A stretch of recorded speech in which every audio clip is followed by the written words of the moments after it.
some very valuable points. I mean, I think as far as the ethics goes, I think part of the response has to be, from journalists at least, has to be an emphasis on what journalists do, which is good, which is why I ended by referring to that Panorama documentary the other night.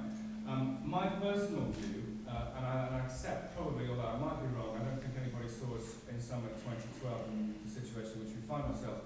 My personal view is that some form of regulation of ownership is highly desirable, but I don't know, because I think one can make the case that the politicians are so concerned about the power of Murdoch and others because they own so many outlets.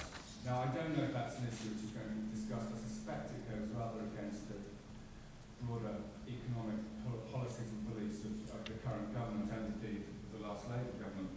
But I think that would be the answer, because when somebody doesn't have these massive holdings, they don't have, now we can discuss as well, it's a separate issue as to whether this power is real or perceived. But if the holdings don't exist, then that real or perceived power, I would suggest, will be diminished. But to answer your original point, the difficulty here is a question of the law not being enforced. The journalists are all getting it in the neck, and the Met are getting it in the neck to a good extent. They should have been investigating this. They're the ones who have the powers to prosecute people.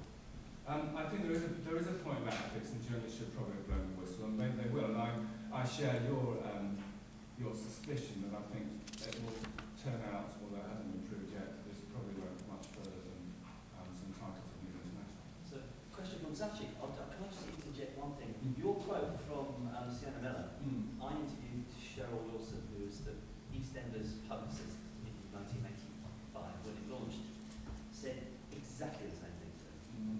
Exactly the same thing. There were many fans outside their house, and her phone was hacked. She knew it. In those days, you had to pay a BT engineer to hack a phone in an exchange. It was more difficult and possibly a bit more dangerous than nothing else, but they did it.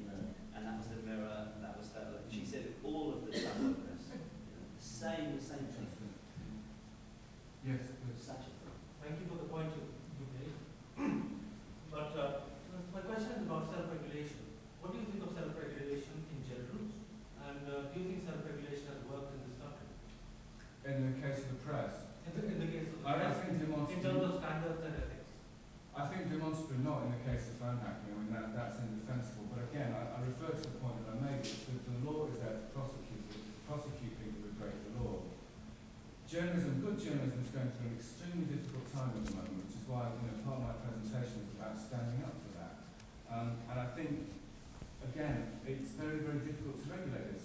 If there's going to be increased statutory regulation, it is maybe going to stop some stories appearing in the printed newspapers or on the websites of established news organisations. It's not going to stop them appearing elsewhere. With the Ryan Giggs story, as a brief exercise, I was not particularly interested in Ryan Giggs, although I do support Manchester City, so I mean, maybe that was perhaps I didn't know who it was, but it took me, I sat with my phone at home one evening, it took me 5 minutes to find out who it was. Not definitively, but with enough references to the same person for me to believe that's what it was. And I don't see how you can regulate for that. So what I'm concerned is that they will take a sledgehammer to crack them up, and that good reporting will suffer, and as I said in my presentation, libel and harassment will flourish online. Okay, so we need to move on now. So thanks very much, James. John Mair, part 2. Hello. You may have noticed that I'm an honest Vulgarian and populist. And it's an honour to be treated like Charles Dickens and Jane Austen and be serialised in the national newspaper for an academic. But that is unusual, pretty unique. And in fact, it's what happened to Richard Keeble and I's book on the phone hacking scandal in March 2012. It's currently happening to my book on local journalism, so it's happened to me twice. Roy Greenslade filleted the book and serialised it. Every day, Roy Greenslade gets 100,000 hits on his blog.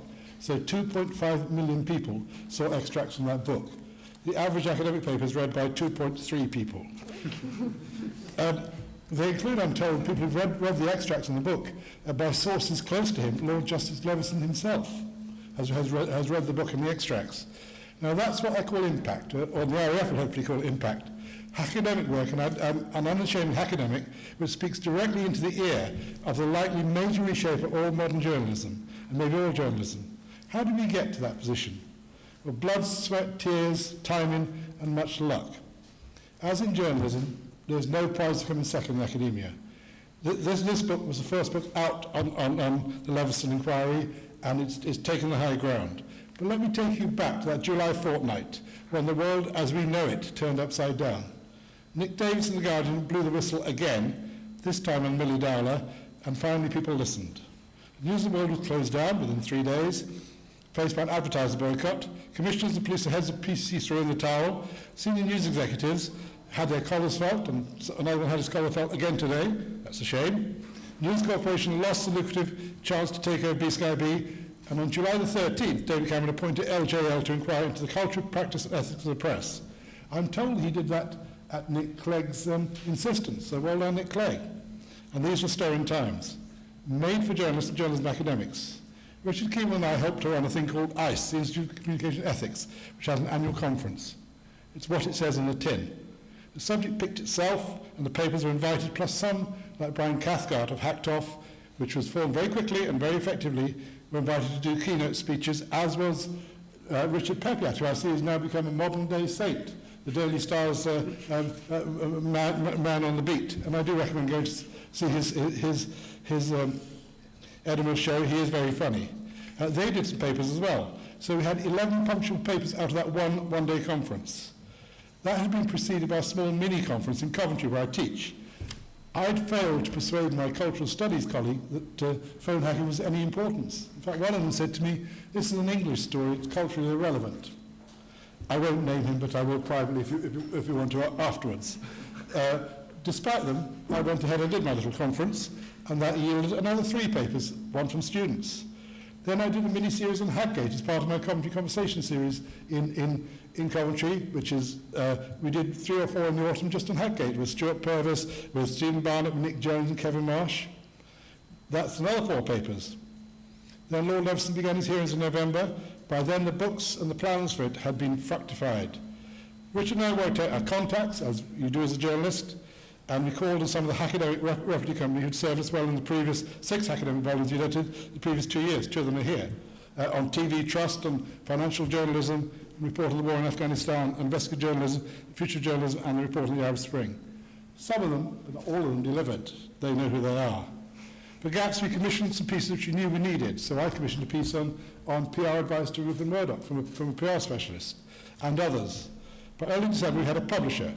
A title, that didn't change, a book, a theme, a cast, a publication date in February 2012, plus tight deadlines for the authors.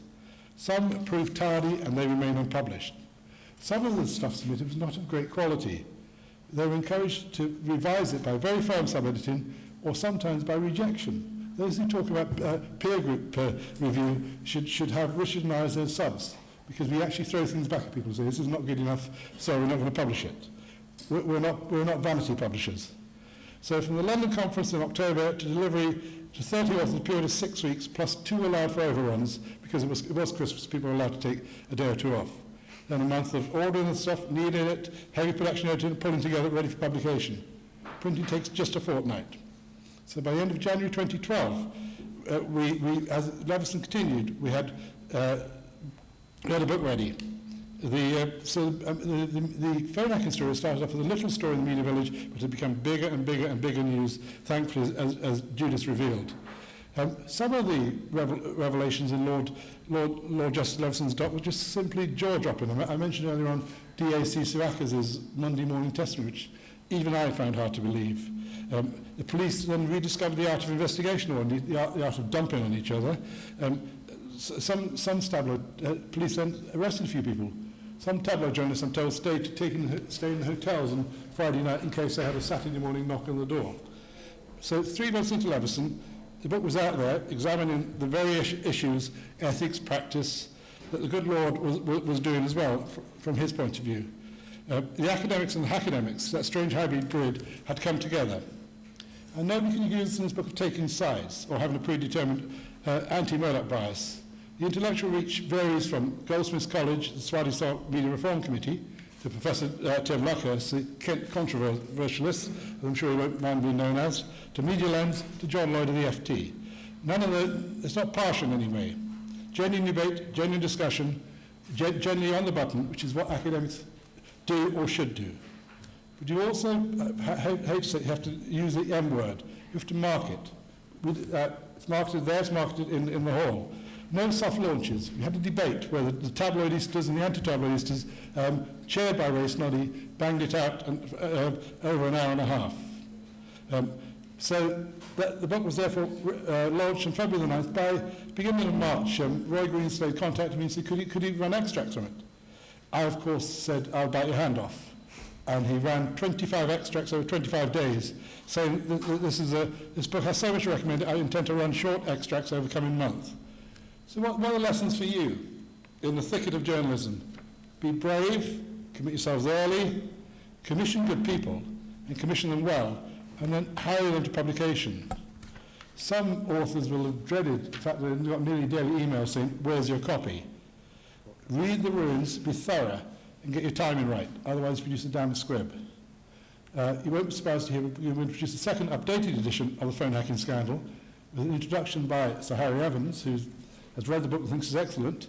That will be published in October to coincide with Lord Levison's report.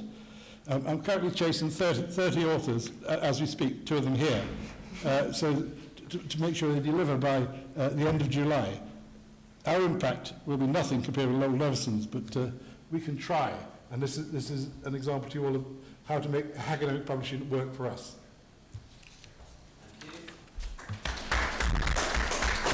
Thank you. Questions, Simon? Publicity, as they say in Ireland, you want backwards at coming forward. No, I'll have you take questions, Anthony.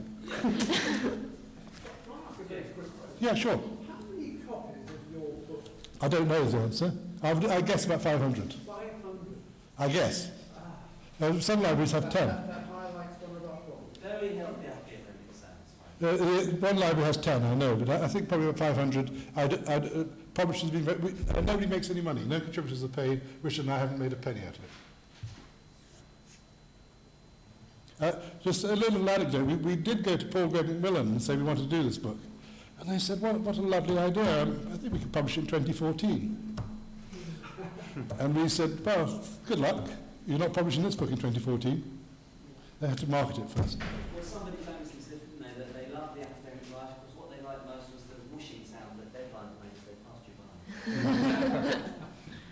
Any more questions? I'd be happy to. We better move on. The book's on sale. Yeah. Judith, you want to ask questions? No, it's not answered. So thanks very much to our first panel. We'll have a quick change of team now. And this we're going to be talking about journalism, culture, private and public. First of all, we have one of Lofgren Nilsson from Gothenburg in Sweden, ethics and Swedish journalists.